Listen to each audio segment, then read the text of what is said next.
Hey guys, so this is our Algebra 2 notes for Monday, the 12th. Now just to let you know, there should be, your test from last chapter should be online now, so both on Schoology and Infinite Campus if you want to see your grade. We'll talk about retakes probably when I get back, so just a heads up on that. So if you're thinking about retaking, we can talk about that, and we'll have a little bit of time next week if we need to do that, or the week after. So we'll get going on notes here. Again, if you'd like to print notes, you can. You don't have to. I posted these blank notes online and you can use the online ones. Otherwise, if you didn't want to print notes, you can just write this in a notebook. But I highly suggest taking notes along with us so that you get the same kind of experience as we get in the classroom of learning and thinking through these problems. So these two types of problems, I just wanted to mention them. They're both Algebra 1 reviews. It's probably been a while since we've talked about at least the first one. The second one should be more recent. So in this case, we want to solve for x, but there's an x squared. So with x squared, we either have to factor, solve by square roots, or use quadratic formula. This one looks pretty easy to solve by square roots. So I'm just going to isolate the x squared. So I'm going to divide by 3. And I get x squared equals 108 divided by 3 is going to be 36. And then in order to solve this, we can solve by taking the square root of each side, because the square root of 36 is just 6. However, don't forget, when we take a square root, if we put the square root in there, we have to include both the positive and the negative version. So the answers are both positive 6 and negative 6. Both answers would work in this problem. So we want to include both solutions. Now the next one is actually just a system of equations. So we did this recently, so hopefully this was not like looking completely foreign to you. We have 5x equals y, so I know what y is, so I'm going to put that in place of y here. So I get 5x plus 4 times also 5x equals 10. So again, the y is being replaced with 5x. So I get 5x, plus 20x, I multiply this, equals 10. So I get 25x equals 10. Now this doesn't work out very nicely, but that's okay. You can divide by 25. So I get x is 10 over 25, which is really like, if I divide them each by 5, it's really like 2/5 or 0.4, however you want to think about that. So that'd be my x value. And once I know x, then I can put that back in to find y. So I'm going to put that back into the top equation. And I actually like the 2/5 because it works really nicely just to get rid of those 5s. So y ends up being 2. So both of those types of problems we may have come up in what we're doing today. So we're talking about matrices. Now if you kind of look ahead at the notes, what basically a matrix is it's kind of like an Excel spreadsheet or a table. So this is kind of like a more complex version of a matrix. So we're going to talk about matrices this whole chapter. We're going to do some different operations with matrices. And so what a matrix is basically if I take this information and I kind of pull it out, like, so I don't have as many descriptions here, like there's apple, cherry, blueberry, I'm guessing it's like types of pie or something, or flavors for the day, and it has Monday through Thursday, maybe it's like the flavors they make each day. So what I can do is I actually take that information out of this little table and I put it in what we call a matrix. So there's these little brackets around it. So I'm going to write 13, 8, 6, and I don't put commas or anything or lines. It's just kind of a little space. 9, 7, 4, 7, 4, 0, and then 15, 6, 3. That's just from the matrix, from this table. So this would be considered the matrix. So what it is a rectangular or square arrangement of numbers or variables.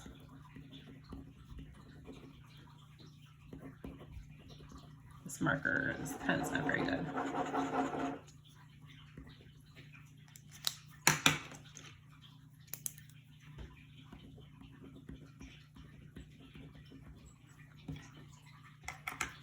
So this is a rectangular arrangement of numbers, or it could be also variables. Now the element is a specific value in the matrix.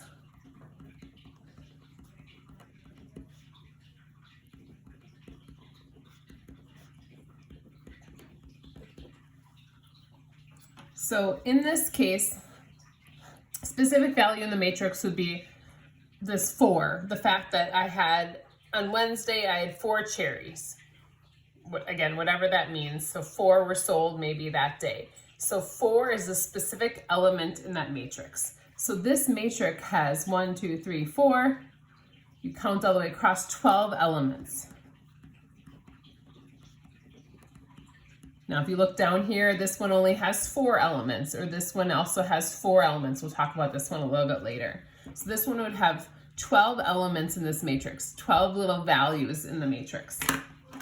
The next thing is the dimensions, and that's the size of the matrix. Now, the way we name that size is really specific.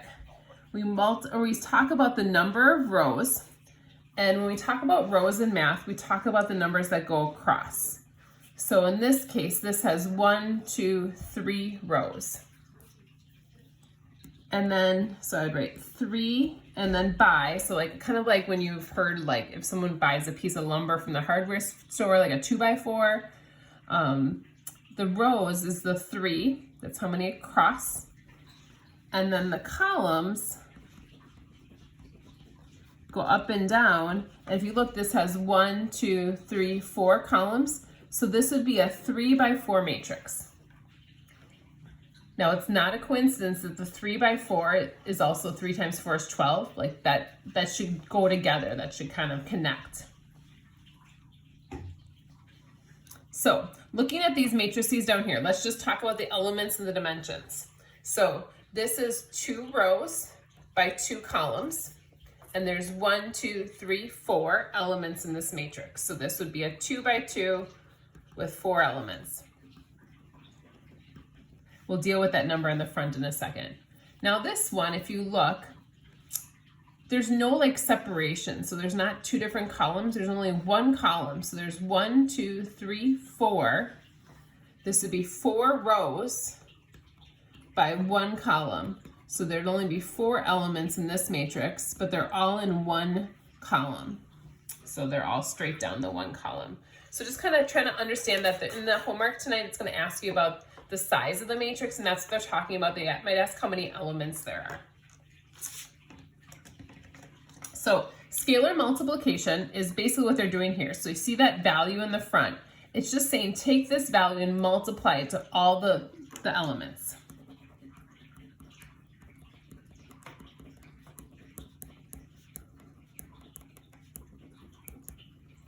So you're going to multiply this number to all the elements. So this -2 is going to get multiplied to all 4 elements. So our new matrix is going to be -2 times 4 is a -8, -2 times 4, -8, -2 times -2 is +4, and then a -10. So this would be my final matrix, then I multiplied them all by a -2. Same idea here. This 5m is going to get multiplied to all of these. Now this one's a little more complicated, requires a little bit of kind of algebra thinking here. I multiply this 5m to p plus m, multiply this 5m times 4, 5m times 6p, and then 5m times q minus 3. Now technically you could probably leave it that way, but we can simplify a little bit, so I might do that. So I'm going to kind of distribute in here. 5mp plus 5, and it's going to be m squared because it's m times m. 5m times 4 is going to be 20m. 5m times 6p will be 30mp. And this last one, 5mq minus 15m. Sorry, I almost ran out of space there. So you're just multiplying that value in. So that's called scalar multiplication. That's when I take one value on the outside and multiply it to all the values on the inside. And when it starts, it's a 2x2, it ends as a 2x2 as well. All right, so we're gonna flip the page over here. And so it said, The number of books each girl read during the months of June and July during 2 different summers is shown below. Each girl showed the greatest improvement in numbers of books read in July which girl showed the greatest improvement in number of books read in July from 2009 to 2010. Find the answer using matrices. So it's just kind of trying to show you that we have 2 matrices and we're going to compare, like, it's kind of like when they say comparing apples to apples. We want to make sure we're comparing. I want to compare Anne's June date to Anne's June reading here. I wouldn't compare Anne's June reading to Willow's July. Like, that's comparing 2 different things altogether.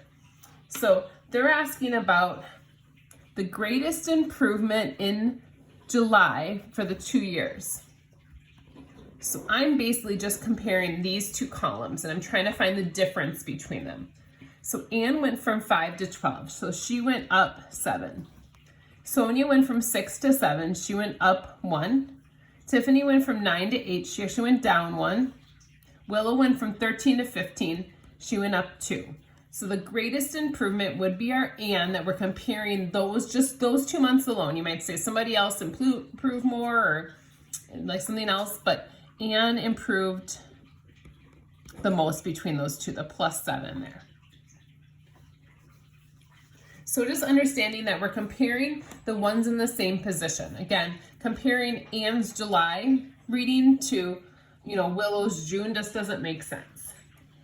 So we're going to talk next about finding values for variables using these matrices. So if you look at this, it has 2 different, so these are, just to make sure it's clear, these are 2 different problems here. So this one has 2 different matrices. Now, this is 2 rows by 2 columns, 2 rows by 2 columns. I'm going to compare these. They say they're equal. Now again, just like we compared up here, I have to compare the values in the same position, kind of like corresponding angles back from geometry. So if we have 2x, the value in the same position in the next matrix is a 10. And there's an equal sign between them. So I can say that 2x equals 10. Because they're in the same position. So I'm able to solve this equation for x. It says find the values for the variables, so I can solve this for x. So I find out that x is 5. Again, we want to make sure we're comparing apples to apples. So now I'm going to look at the 16 equals the y squared. So this is kind of why we did our warm-up question that we did. If 16 equals y squared, I can solve this by just taking the square root of each side. But don't forget that when I take the square root and I put the square root in, I have to do a positive and a -4. Okay. The next one is the c value. So it's 5 minus c equals 8. So this again becomes a simple equation for me to solve.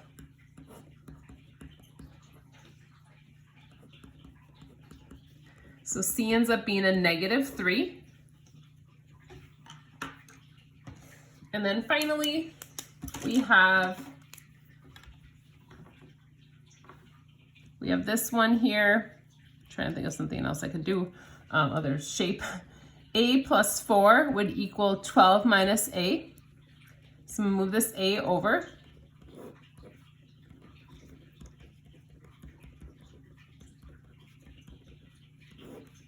(2a equals 8). So I divide by 2. So I find out a is also 4. So we can find all our values there. So I was able to find all 4 values with their corresponding part there. Now this next one, if you notice, again, these are all considered one value. There's not like a space between them. So this would be 2 rows by 1 column. So it's only a single column. So this, again, equals this. So I can write that one equation there. But I have 2 variables here. So actually, before I do anything here, I'm going to move this x over. Now this is starting to look a little like my warm-up question. Then I have those 2. And again, I might just move this y over. So now what I have is two equations with two unknowns that I should be able to solve if I put those together. So I have 2x, oops, actually let's talk about it first before I get too far into this. So I'm trying to use, I'd probably use linear combinations for this unless for some reason you decide to use substitution. I don't know if you noticed that, but I like when you add them and something cancels. But if I look, this is a 2x and this is an x. This is a y and this is a negative 3y. I like this. This one's already a negative. So I can multiply this whole equation by 3. If I do that, then it's going to make that a 3y, and this is a negative 3y, and then they cancel. But I have to multiply the whole equation by 3. So 2x times 3 is 6x, y times 3 is 3y, and then 9. And then again, I'm going to write this right underneath. Now I can add these together, and those will cancel. So I get 7x equals 7 when I combine those. So x ends up being 1. Once I know that, then I can put that back in to find my y value.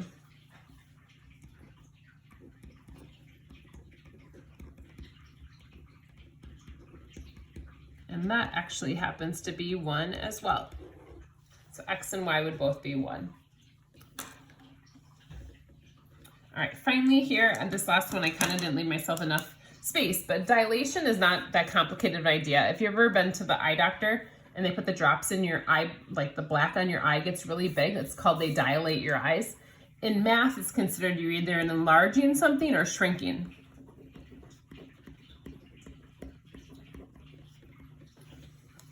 So it says enlarge the triangle with the following vertices so its perimeter is twice as large as the original. Graph both triangles. And we're going to use a matrix to show you this. So in a matrix like this, when they have just a bunch of numbers here, what they're basically saying is this is the x on top and then the y on the bottom. So these are basically coordinate points. 1, negative, or 1, 2, negative 4, negative 2, 3, negative 1. Those are our coordinate points. I'm going to put those on.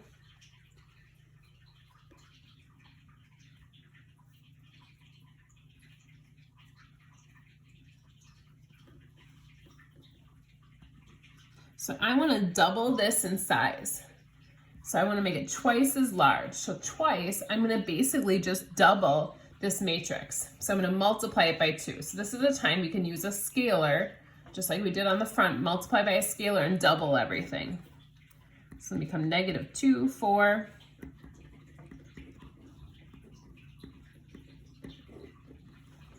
So my new matrix here, I can draw this.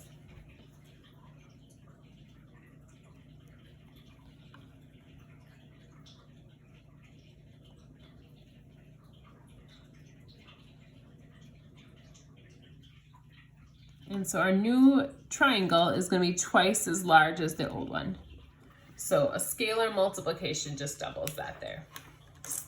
So homework is listed here. And again, it's listed online. I took pictures of the pages. If you can't read something, you have an issue, let me know.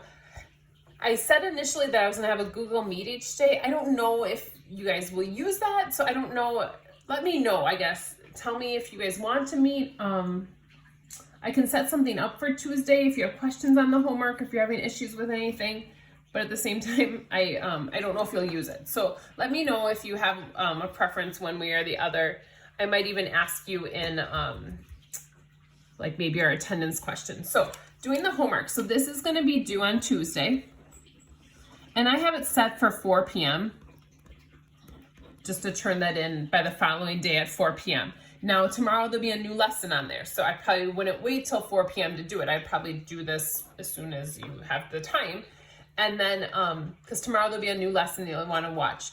But every day you should go on and do the daily attendance. And it's going to be a question maybe about the notes, maybe about like something like, do you need a Google Meet? Would that be helpful? Or maybe it's just a fun question, but I have to have some way to check in that you've like engaged in my class. So let me know if that's something that you have questions about at all, but that should be open each day.